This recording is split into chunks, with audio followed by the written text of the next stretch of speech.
ज्ञान सागर कविता पाठ एक। हम पंछी उन्मुक्त गगन के।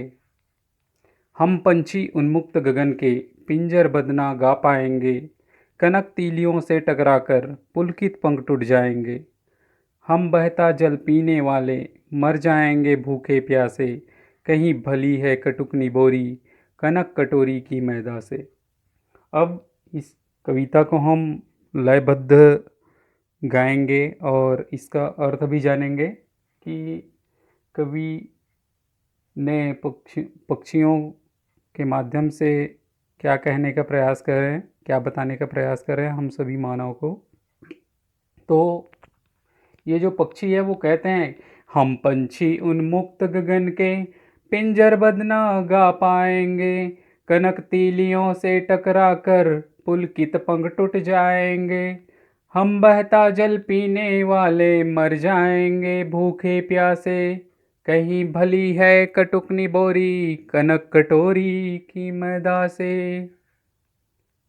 पक्षी कहते हैं कि हम उन्मुक्त गगन के पिंजरबद्ध न गा पाएंगे। उन्मुक्त मतलब होता है स्वतंत्र, गगन मतलब आसमान, पिंजरबद्ध पिंजरे में बंद होकर।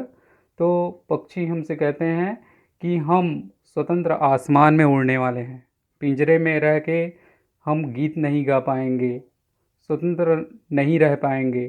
कनक तीलियों से टकराकर, जो यहाँ पर पिंजरा है उसमें सोने की तीलियाँ लगी हैं, उससे टकरा के हमारे जो पुलकित पुलकित मतलब होता है नरम नरम जो पंख है वो टूट जाएंगे। तो हम पिंजरे में बंद नहीं रहना चाहते, हम स्वतंत्र आसमान में उड़ना चाहते हैं। हम बहता जल पीने वाले मर जाएंगे भूखे प्यासे। हम तो ऐसे हैं जो नदी में बहते हुए तालाब में जो जल है उसको पीने वाले हैं, भले ही भूखे प्यासे मर जाएंगे, मगर हम पिंजरे में कैद नहीं रहना चाहते। अरे मानव सुन लो, हम पिंजरे में कैद नहीं रहना चाहते, कहीं भली है कटुकनी बोरी कनक कटोरी की मैदा से। पिंजरे में रह के जो हमको सोने की कटोरी में जो मैदा खाने को मिलता है, जो अनाज मिलता है, उससे कहीं भली तो कड़वे नीम के जो फल है, कड़वे नीम के जो बीज है उनको खाने में ही अच्छा है, वही हमारे लिए अच्छा है, मगर हम स्वतंत्र रहना चाहते हैं। इस पंक्तियों के माध्यम से कवि यही बताना चाहते हैं कि मनुष्य कितना भी धन दौलत ऐशो आराम सुख सुविधा में रहे, मगर उनको स्वतंत्रता की आवश्यकता होती है, वह स्वतंत्र जीवन यापन करना चाहता है। वैसे ही पक्षी भी स्वतंत्र रूप से जीवन यापन करना चाहते हैं। आगे कविता देखते हैं। स्वर्ण श्रृंखला के बंधन में अपनी गति उड़ान सब भूले, बस सपनों में देख रहे हैं तरु की फुनगी पर के झूले। ऐसे थे अरमान की उड़ते, ऐसे थे अरमान की उड़ते नील गगन की सीमा पाने। चुगते तार लाल किरण सी चोंच खोल, चुगते तारक अनार के दाने। यहाँ पक्षी हम सबसे कहते हैं कि स्वर्ण श्रृंखला, सोने, स्वर्ण मतलब सोना, स्वर्ण श्रृंखला के बंधन में, ये जो सोने की जो कड़ियाँ हैं उनके बंधन में हम बंद कर, पिंजरे में बंद होकर अपनी गति, अपनी जो गति है उड़ना है वो सब हम भूल गए हैं। स्वाभाविक बात ही है कि जब कोई मनुष्य को परतंत्र में रखा जाए, कोई जीव जंतु को परतंत्रता में रखा जाए, गुलामी में रखा जाए, दास्ता में रखा जाए, तो स्वाभाविक बात है वह अपनी जो जीवन शैली है, क्रियाकलाप है, वह भूल ही जाता है। पक्षी कहते हैं कि बस सपनों में देख रहे हैं तरु की फुनगी पर के झूले। हम तो बस एक सपना ही देख रहे हैं, सपनों में देख रहे हैं तरु की फुनगी पर के झूले। तरु मतलब होता है पेड़, तरु का अर्थ है पेड़, फुनगी मतलब जो पेड़ है उसके सबसे ऊंचे वाले भाग, आखिरी छोर वाला जो भाग होता है उसको फुनगी कहा जाता है। उसमें हम तो बैठ के झूल रहे हैं, आनंद ले रहे हैं, ऐसा हम सिर्फ सपना देख रहे हैं। हकीकत तो अब ख़त्म ही हो गया, क्योंकि हम आज पिंजरे में बंद हैं। ऐसे थे अरमान की उड़ते नील गगन की सीमा पाने। हमारी इच्छा थी, अरमान मतलब होता है इच्छा, ऐसी इच्छा थी कि नील गगन की सीमा पाने, नीले आसमान की ओर उड़ने की इच्छा थी। लाल किरण सी चोंच खोल चुगते तारक अनार के दाने।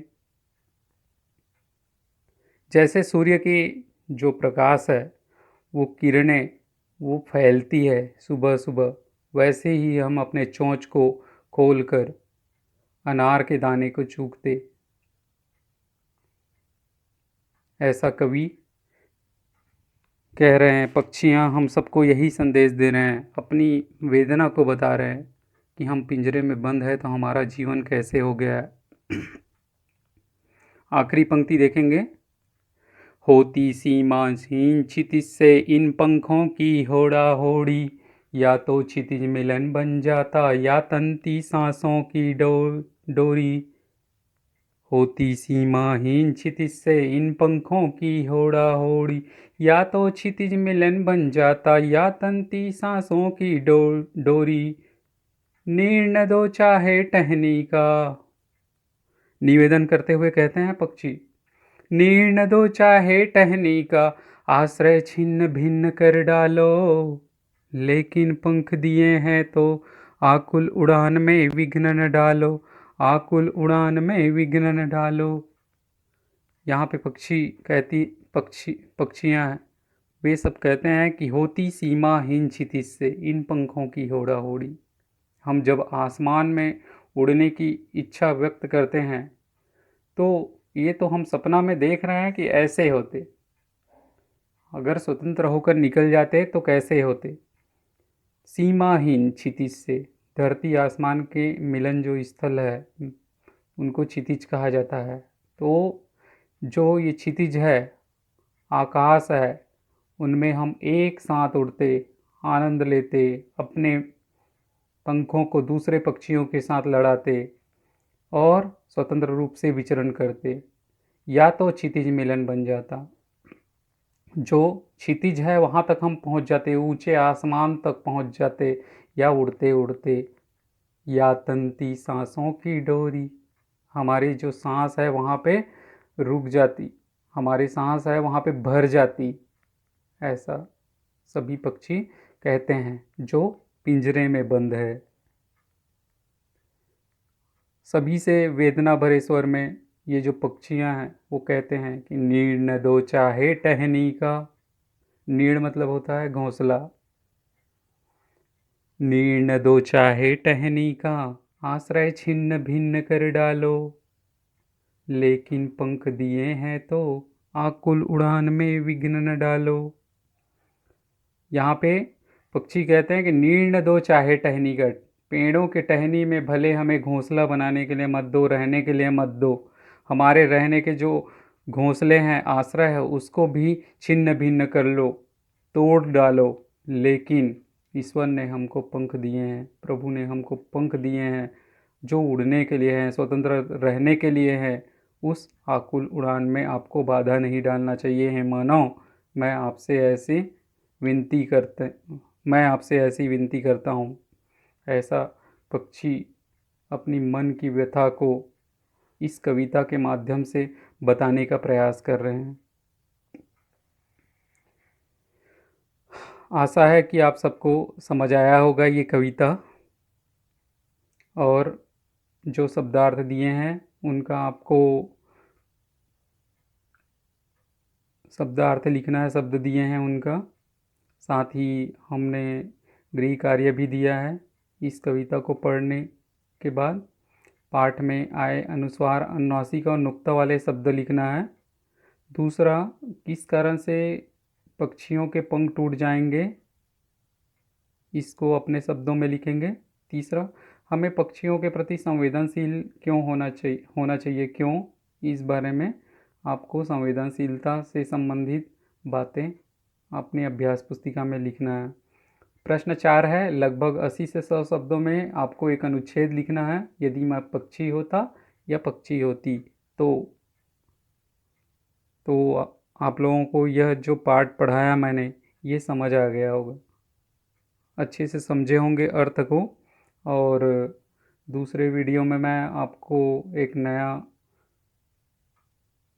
नए पार्ट के साथ फिर मिलेंगे। धन्यवाद।